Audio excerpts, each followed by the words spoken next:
You are cannibalizing your own future, and you have the audacity to call it virtue. You call it loyalty. You call it love. You call it being a good person. But let us strip away the moral sentimentality and look at the physics of the situation. It is none of those things. It is self-sabotage wrapped in a comforting lie.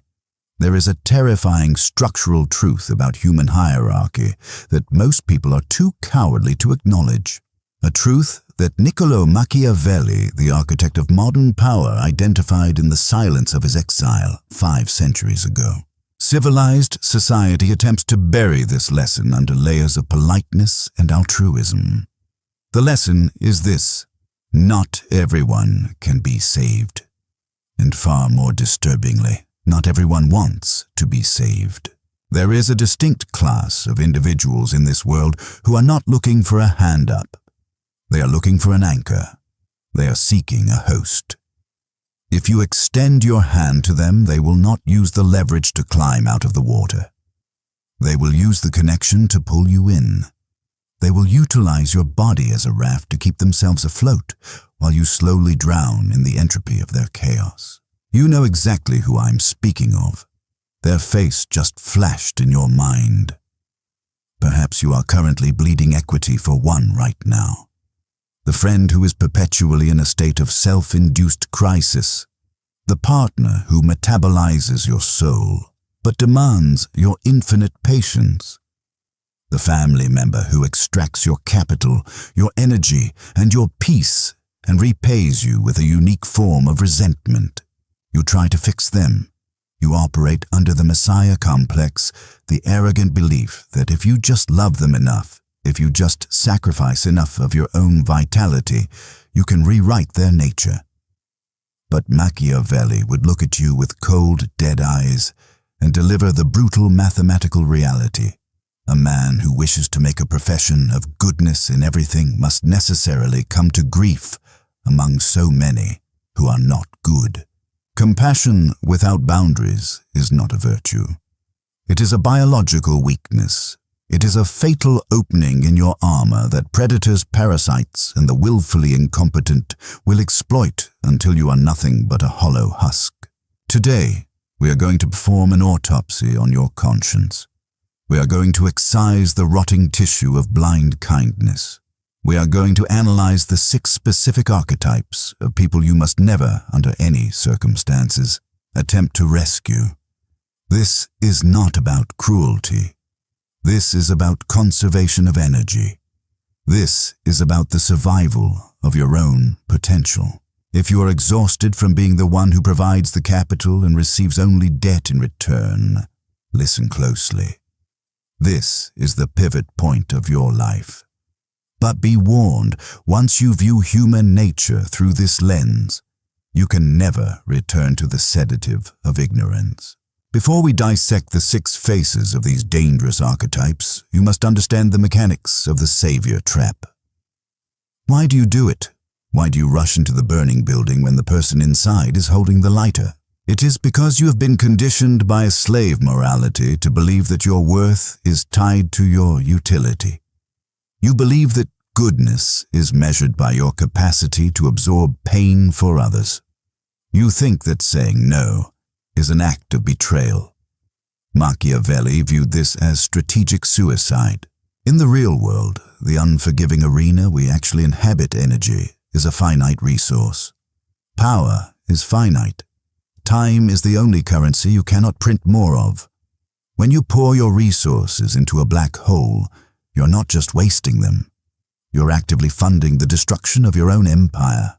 Imagine a lifeboat in the middle of a freezing ocean.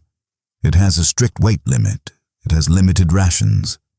If you pull everyone on board, the sick, the mad, the saboteurs, the boat does not become a sanctuary. It capsizes. And then everyone dies. The innocent, the capable, and you. To save the vessel, you must be ruthless about who you allow on deck. This is the concept of therapeutic darkness. It is the understanding that sometimes the most effective form of influence is to let someone hit the bottom. The bottom is the only place where the illusion shatters. The bottom is the only place where the pain of staying down finally exceeds the pain of standing up. When you save them, you steal their lesson. You interrupt the natural law of cause and effect. You play God and you do it poorly. So who are they? Who are the weights you must cut loose to keep your ship from sinking? Let us examine the first one. The most subtle and often the most contagious. The first archetype is the individual perpetually followed by a storm cloud. Machiavelli warned explicitly against associating with the unlucky, not out of superstition, but out of cold empirical observation. He noticed that certain individuals are not victims of fate. They are the architects of their own destruction. You recognize this person immediately. Every interaction is a report of a new tragedy. They lost their employment, their vehicle failed, their partner betrayed them. The landlord evicted them. It is a relentless, exhausting stream of misfortune. Initially, your empathy is triggered. You think, how can one human being suffer so much? You intervene. You lend them capital. You offer strategic counsel. You connect them with your network. For a week, perhaps a month, there is a lull. But then the chaos returns, often amplified. The job you secured for them, they lost it because the manager was out to get them. The capital you lent, swallowed by a new unforeseen emergency. Listen closely. Misfortune is contagious. This is not metaphysics. This is psychology. The chronically unlucky are individuals who lack judgment, discipline, and the internal locus of control. They make impulsive decisions. They ignore structural red flags. They antagonize allies. They are lazy in their thinking and careless in their execution. But here is the trap. They never accept responsibility. It is always the external world conspiring against them. If you attempt to save the architect of chaos, you invite their entropy into your own life. You become collateral damage. Machiavelli understood that human fortunes are linked. When you tie your vessel to a sinking ship, physics does not care about your noble intentions. You go down with them. I have watched brilliant men and women lose their reputations, their savings, and their sanity because they tried to stabilize a person addicted to instability. You cannot fix a person who derives their identity from the drama of their own demise. Step back. Let the rain fall on them. Only the cold will force them to build their own shelter. If you shield them, you are merely an enabler of their incompetence. Quarantine yourself from the architect of chaos. The second type is perhaps the most spiritually expensive to maintain. This is the person who demands your help, consumes your resources, and then resents you for the privilege.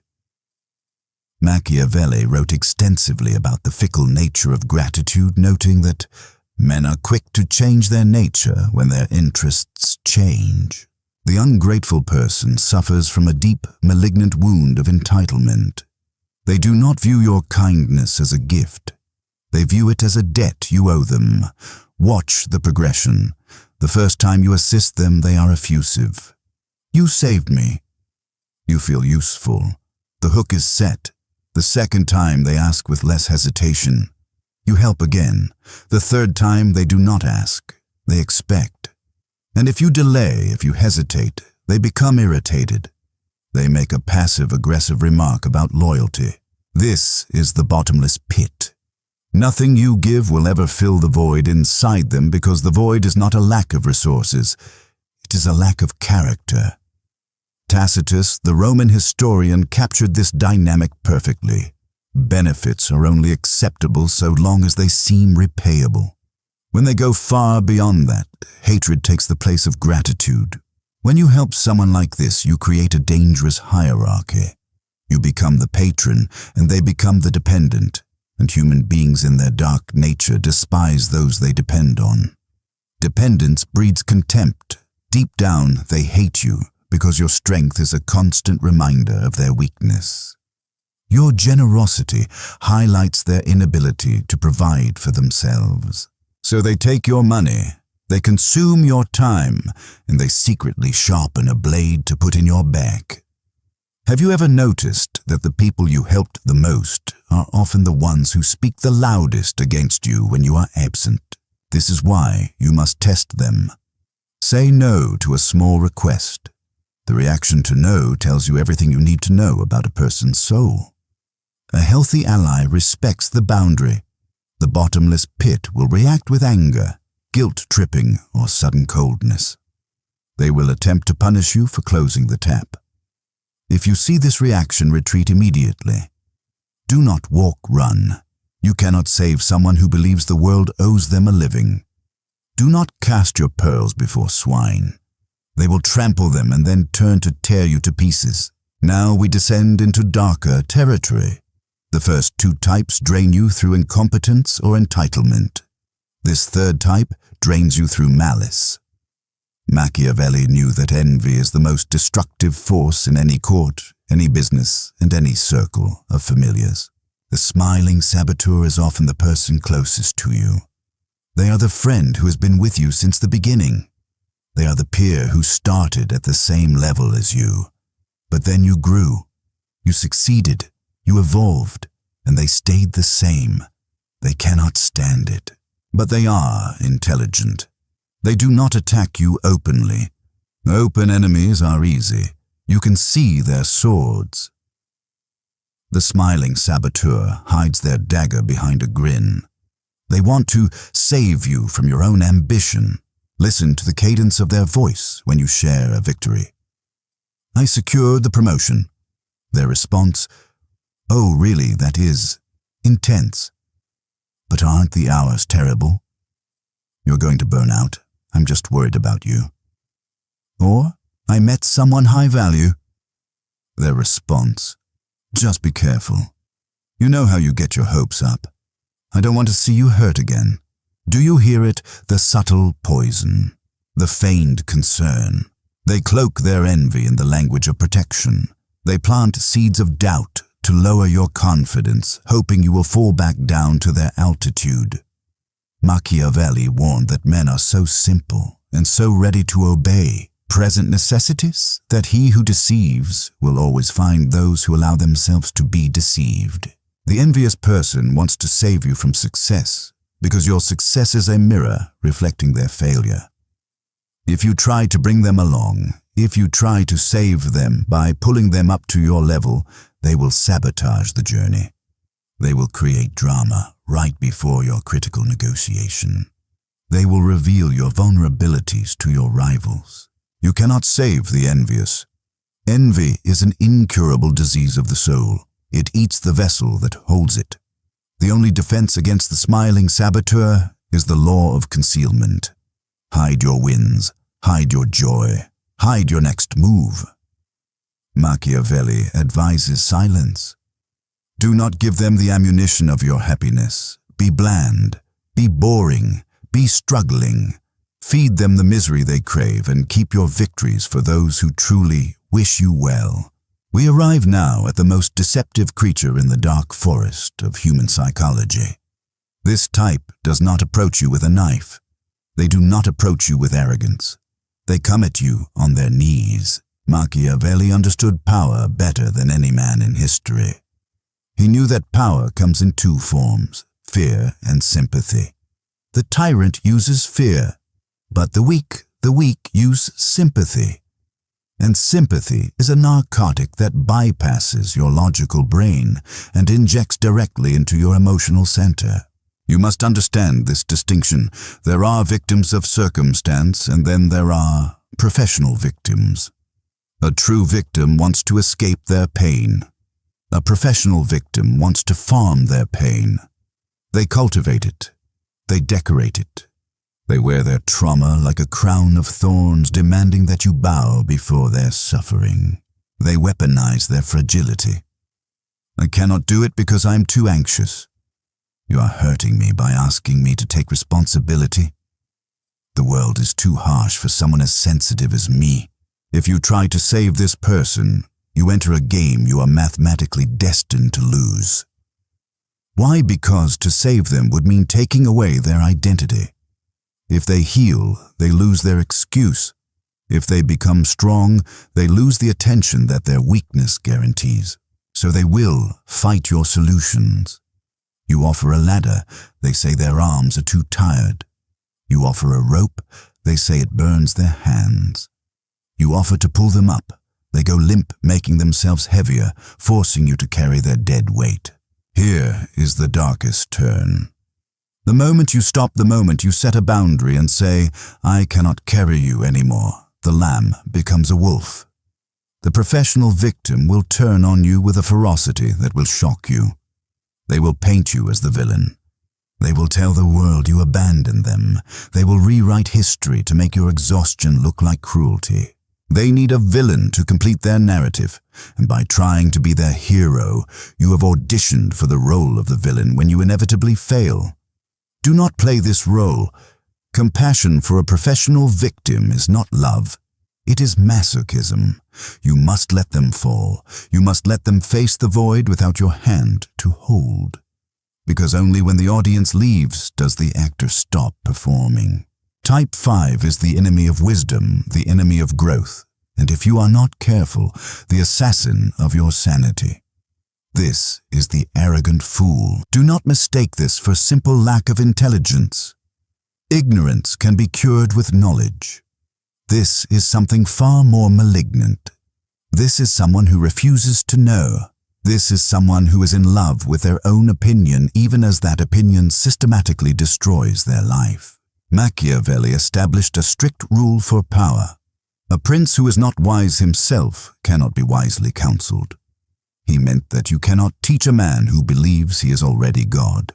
You witness this person making the same catastrophic errors on a loop. They choose the wrong alliances. They invest in obvious schemes. They initiate conflicts they lack the resources to finish. You, with your rational mind and clear eyes, see the cliff they are sprinting toward. You intervene. You say, stop, look at the map, look at the data. You are going to fall. And what is their response? Do they thank you? No. They sneer. They debate. They construct elaborate mental gymnastics to prove that gravity is a suggestion and the ground is made of clouds. This is the Dunning-Kruger effect weaponized. The confidence of the incompetent is unshakable. Why do you waste your breath? Understand this ruthless lesson. You cannot use logic to extract a man from a position he did not use logic to enter. The arrogant fool does not want truth. They want validation. When you offer them truth, they experience cognitive dissonance. They perceive your facts as a physical attack on their ego. By trying to save them from their ignorance, you become their enemy. You become the personification of the reality they are desperate to deny. So they will attack you. They will call you condescending. They will drag you into circular arguments that drain your spirit. And the worst part, when they finally fall off that cliff, and they will fall, they will not learn. They will blame the wind. They will blame the shoes. They will blame you for distracting them. Stop trying to be the teacher to those who have no desire to be students. Machiavelli suggests a colder approach, silence. Let reality be their teacher. Reality is a harsh tutor. It does not argue. It does not debate. It simply delivers consequences. When the arrogant fool speaks, do not correct them. Simply nod and say, interesting, and then step back. Watch the crash from a safe distance. Protect your intellect. Do not dull your blade trying to cut through stone. And now the final type, the one that breaks the hearts of the most loyal people. The history repeater, the scorpion. There is an ancient fable that explains this dynamic better than any psychology textbook. A scorpion asks a frog to carry him across a river. The frog says, "No, you will sting me and I will die." The scorpion replies, "Why would I do that? Then we would both drown." The frog agrees, seeing the logic. Halfway across, the scorpion stings the frog. As they both sink into the cold water, the frog gasps. "Why?" The scorpion replies, "It is my nature. There are people in this world whose nature is to betray. This is type 6. The person you have forgiven 1,000 times. They cheat on you. You forgive them. They steal from you. You forgive them. They lie to your face. You forgive them. Why? Because they perform remorse. They cry. They promise, 'I have changed. I swear to God this is the last time. I'm going to therapy. I'm different now.' And you want to believe them. You want to be the saint who saved the sinner. But Machiavelli warns, men never change their nature. Behavior is a pattern. Character is a pattern. The single best predictor of future behavior is past behavior. When you save the scorpion from the consequences of their sting, you're not helping them evolve. You're interfering with their data. You're teaching them that they can sting and still survive. You're training them to hurt you. Every time you take them back, you lose a piece of your self-respect. And they respect you less too. How can they respect someone who treats themselves so poorly? They view your forgiveness not as mercy, but as permission. If they took me back after I did X, they will take me back after I do Y. You are looking for the good in them, but you are ignoring the shadow that is consuming them. Machiavelli advised princes to be wary of those who have betrayed others, for they will inevitably betray you.